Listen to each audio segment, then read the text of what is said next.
From Unity of Houston, Texas, this is the Awakened Life with Reverend Howard Caesar. Unity is a non-denominational spiritual community providing a positive, practical, and progressive approach to Christianity. Let's join the service in progress now with Reverend Howard Caesar.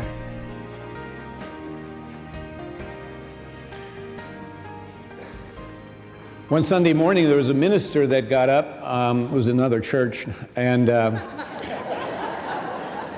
and he began his lesson by saying, "This morning I'd like to talk to you about one of my favorite parts of the Bible. It's the 29th chapter of the Gospel of Matthew."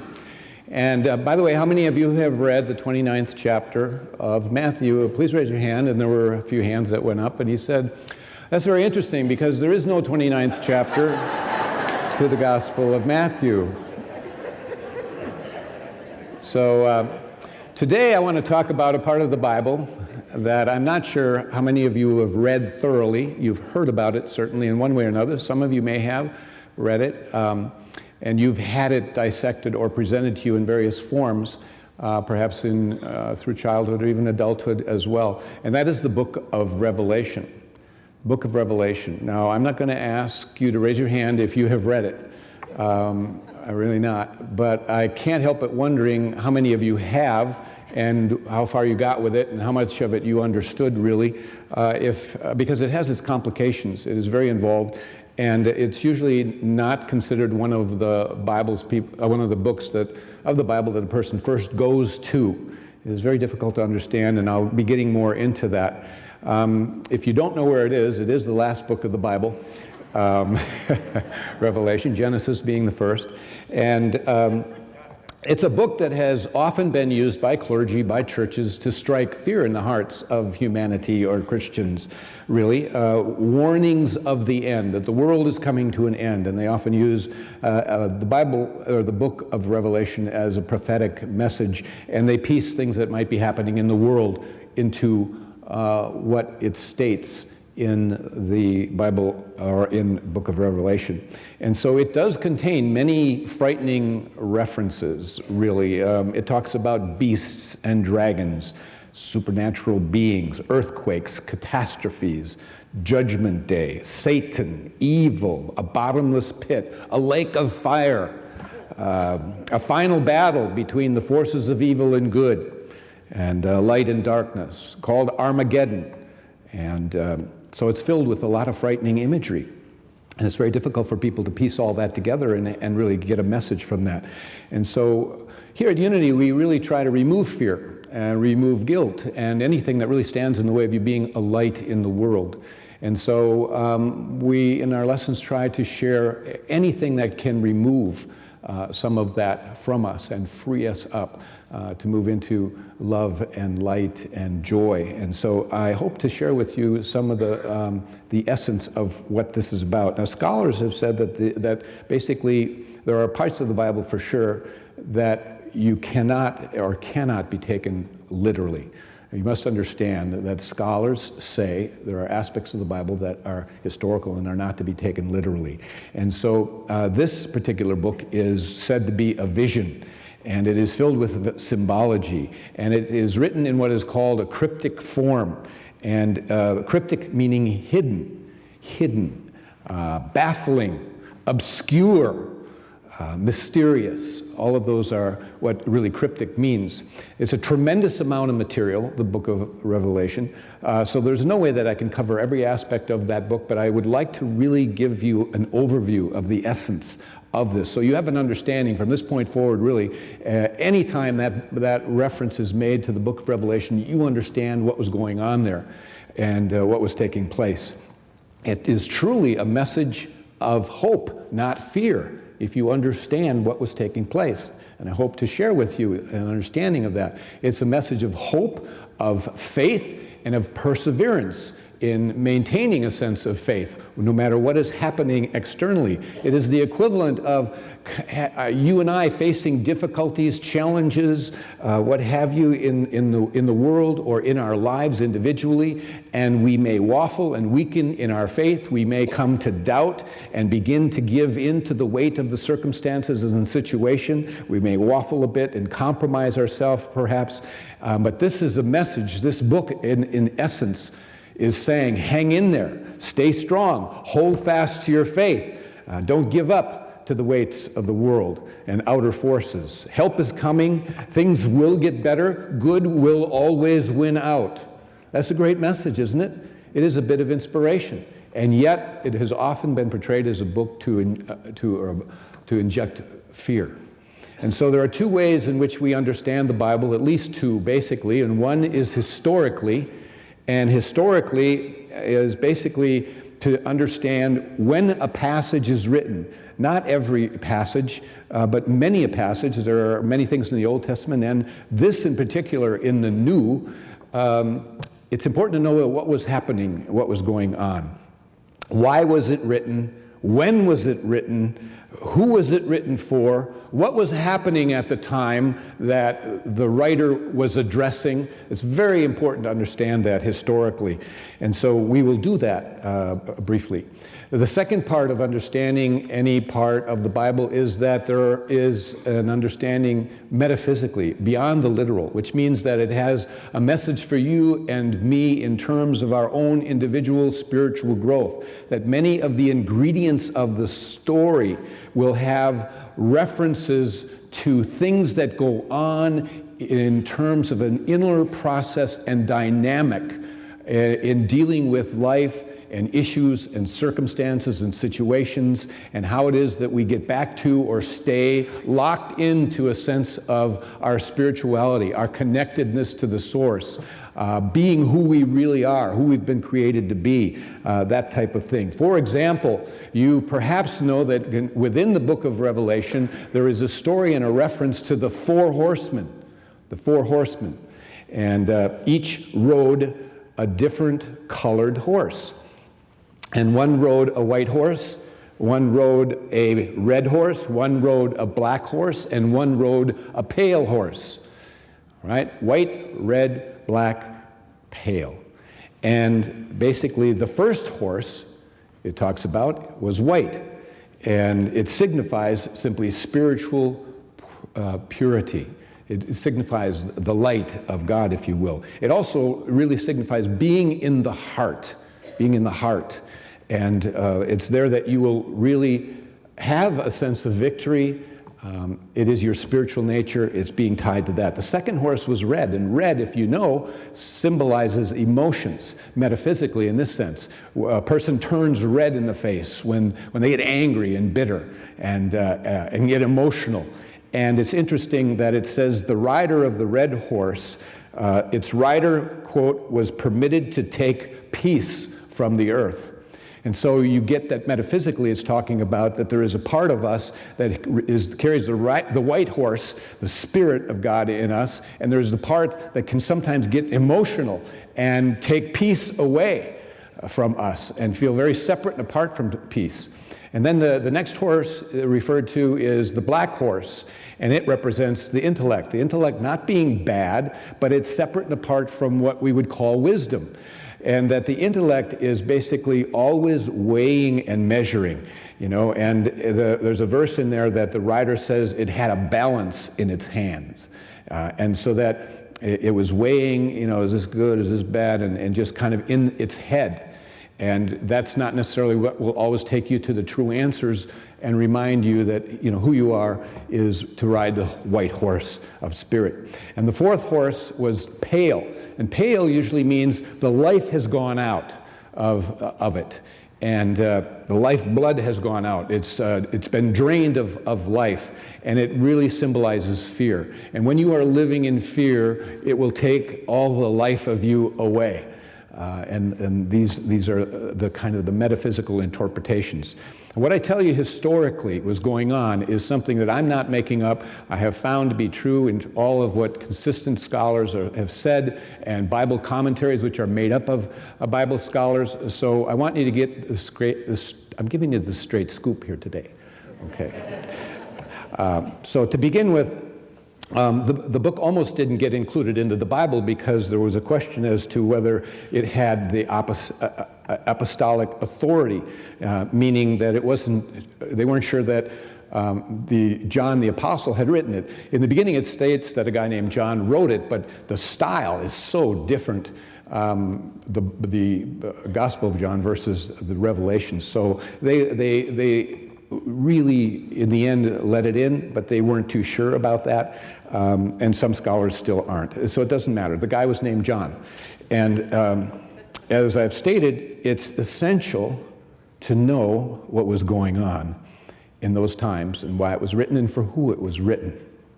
Revelation was written in a time when the Christians in Asia Minor were under the yoke of the Roman Empire, okay? And the Christians at that time, were being persecuted by the Roman officials for any kind of refusal to worship the Roman emperors, both living and dead, as gods, the Roman emperors. And they were to worship Roma, R-O-M-A, which was the personification of Rome itself as a goddess. And so Rome wanted to be sure that they had this political loyalty to the state. And so to this end, they were building temples and shrines and altars and statues and all of these things. And they had created an imperial priesthood that was established to supervise certain rites, spiritual rites and practices that everyone had to participate in. So the Christians were expected, not only expected, but they were forced and at times coerced, if necessary, to show their political loyalty by worshiping the state and the deified emperors. Are you with me? Okay, this is a lot, I know. Any reluctance to do that would lead to repression, persecution, and even death, all right? And so what happened was that many of these Christians, they began to waver whether or not they wanted to remain loyal to being Christian. Their life was at stake. They were being persecuted. So they tried to seek out a compromise.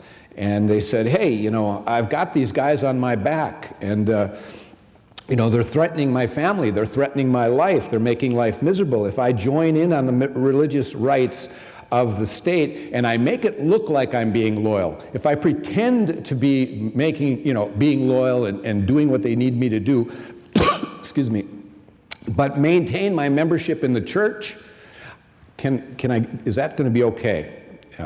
My heart will be a Christian, but I'll go through the motions that the Romans are asking me to do. Well, the hierarchy of the church at that point said, no, you have to be all in or not at all.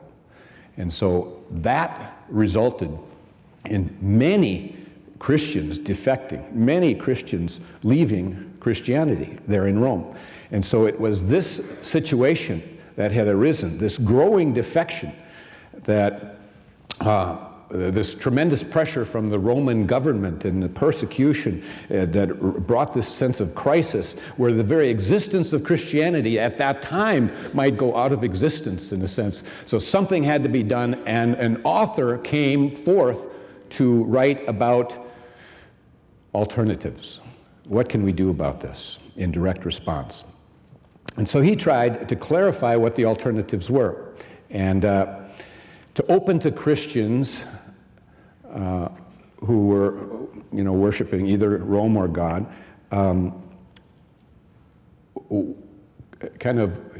here's what will happen one way, here's what will happen the other way. And so the writer made martyrdom appealing.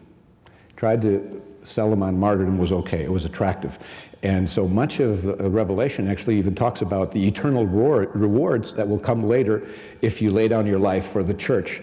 He hinted that they would be considered among the saints, and that they would later be resurrected first after the resurrection, or after the victory of Armageddon. And so the author made this idea of worshiping the Roman Empire very unappealing, and told about all this horrible kinds of punishment that could happen, eternal punishment, so frightening that he hoped that he would inspire these people to instead be disloyal to Rome and loyal to God by worshiping the divine and staying true to the Christian. And so the writer promised rewards. And let me just lift a passage that tells you what it states. In Revelation, actually, chapter 20, it says, quote, "Then I saw thrones, and seated on them were those to whom judgment was committed," those who had defected.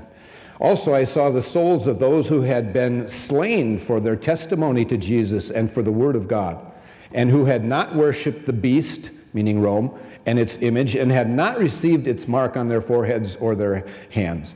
They came to life again, and they reigned with Christ 1,000 years. But the rest of the dead did not come to life again until the 1,000 years were ended. This is the first resurrection." So whether this was a vision, or whether this was a dream, or whether this was a story that this author somehow concocted in order to sway the people to remain loyal to Christianity at that time in those circumstances, the key here is that you get that it was written for the people of that time, okay? And for those circumstances, and it was not for us or any time later, really. This is called apocalyptic literature, and understand that apocalyptic literature was written in times when the people were in exile, they were in persecution. So apocalyptic literature was written often in the Old Testament when they were in slavery to Egypt. And then later, if you read the history, they were also in exile to Babylon. More apocalyptic literature, because it had to be written secretly, so the writer himself would not be slain and put to death, and those who were reading it would not be slain and put to death. So when you would read the content, it had all this symbology that the enemy wouldn't really even understand what was being said, and that they were being slandered. And so the message was concealed in this symbology, and that's why the book has so much imagery. And the beast, you see, referred to here represents Rome, and the dragon represented, that is, both are spoken of heavily, the beast and the dragon. The dragon was spoken of as the evil forces that were behind and driving the beast. And so here's a little passage that tells you about it. Quote, "And I saw a beast rising out of the sea with 10 horns and 7 heads. And to it the dragon, meaning the devil or evil, gave his power and his throne and great authority. Men worshiped the dragon, for he had given his authority to the beast. And they worshiped the beast, saying, 'Who is like the beast? Who can fight against it?'" And this is what the Christian was saying. So the beast is Rome. The 7 heads that is referred to here are the 7 emperors or heads of state of the Roman government. The dragon is the evil forces that were behind them, and men worshipped the dragon and the beast, those two, saying, "Who can fight against him? It's overwhelming, the persecution, what's happening here."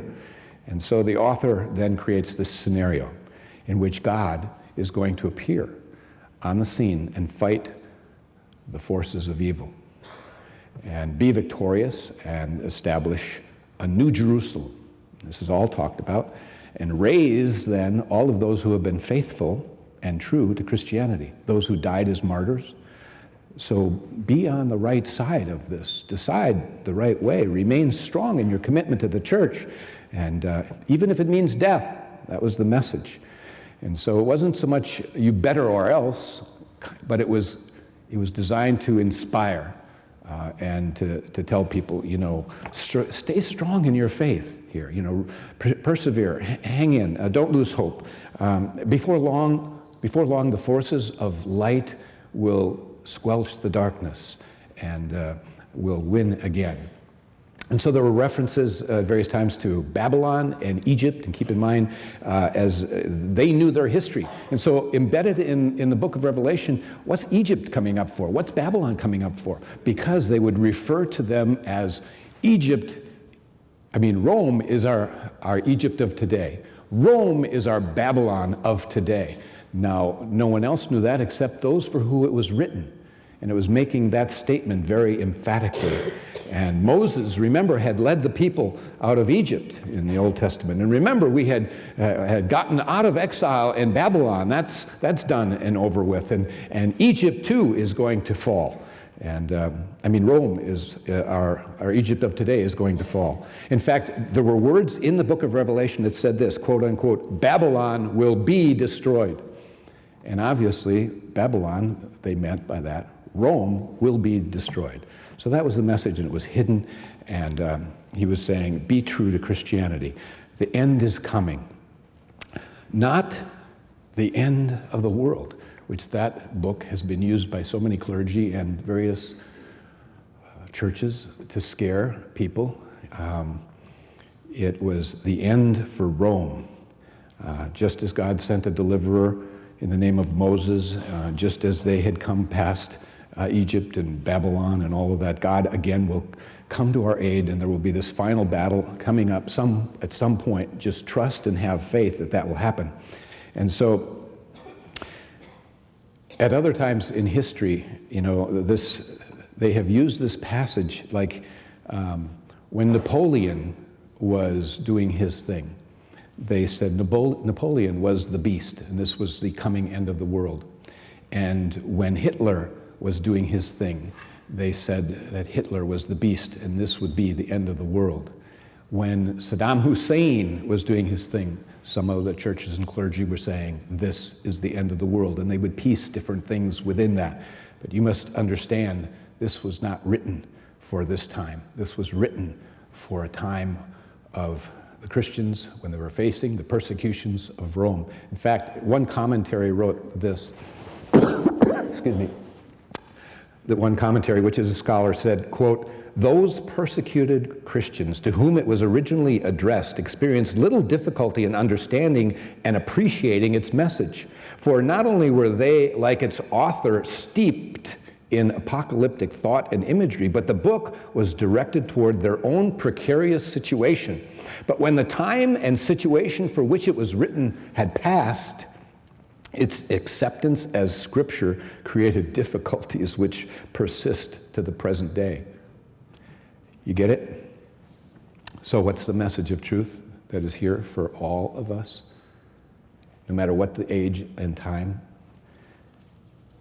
Well, it's one of hope. It's one of inspiration. It's one that says, hang in there, persevere, whatever it is that you may be facing. It's tough. There may be overwhelming odds. Hold on to your faith in God. Keep on keeping on. The forces of good will win out over the forces of evil. Light shall defeat darkness. There shall be a turn of events.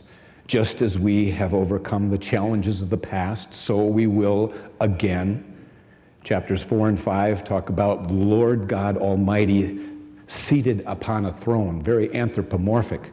And that's not the kind of God we think of. We think of God as spirit, as a presence everywhere, fills all space and time, invisible but felt, all of that. But this was the picture, again, as it was inclined to do. And it said that in this scripture, it talks about this parchment scroll that was held in the right hand of God on that throne. And it was rolled tightly and sealed with 7 seals. Again, 7, a very significant number. And the breaking of the first seal, with the breaking of it, there appeared a white horse, and its rider had a bow, and a crown was given to him, and he went out conquering and to conquer. And what it symbolizes metaphysically is that seated inside of every soul, seated inside of every soul, and the seal of every soul, there is the white horse, there is the spiritual self, there is the Christ within, there is the sacred higher self in you that you must ride into life no matter what it is that you're facing, and it will conquer. it will conquer, but you have to remain true to it. What are you conquering? Sometimes it's external things that are happening, yes, and the fears that it creates internal, but essentially it's always the obstacle of the battle that goes on internally. The battle of Armageddon is handled and happens inside of you and me, okay? And the rider on the white horse appears again at the end as well as it did at the beginning. And there is imagery here, you know. So we ask, who is our Rome of today? You know, or what is the Rome of today in our life? You know, for some it's been alcohol, drugs, some addiction. Might be a person that you've been at war with. Personalities clash. Might be the economy. Might be unemployment, the loss of a job. Some form of lack is the Rome you're fighting. Could be low self-esteem. Could be self-condemnation. Could be guilt. Could be fear. Could be divorce. Could be illness. Could be ISIS. Could be anything that's causing you to ride the red horse, the black horse, the pale horse of fear. We need to get back on the white horse. That's what this is saying. The closing chapter talks about a new Jerusalem. New Jerusalem is a new state of consciousness that we're all meant to be taken to. You know, it's a book of inspiration. And it really is about self-understanding, really, and about self-mastery, and the importance of opening the scroll in you that opens to the truth of who you are, that you don't allow anything that you face to turn you into something that you're not. ISIS out there happening in the world, an election taking place in our nation, what is it turning you into? What is riling up inside of you? What horse are you riding? Are you in touch with yourself? Do you have a sense of self-mastery? Do you know who you are? Don't allow anything that you can come to face in the world, anything that your past has been, that may sway you from the light of God. And that means whatever you may face in your current life, a situation, a difficulty, you need to look back and say, you know, just as they got past Egypt and just as they got past Babylon, you've had things you got past that were pretty big. And you need to be able to say that. That's the message in this. You have to look back and say, hey, it's not a forever thing. The forces of good win. Light always is present to take us forward. We all have struggles. We must persevere. Don't compromise your belief in God, your belief in good. Don't let your faith waver. Yes, a new day is coming, and you can ride the white horse on into a new day. That's the message of Revelation. God bless you all.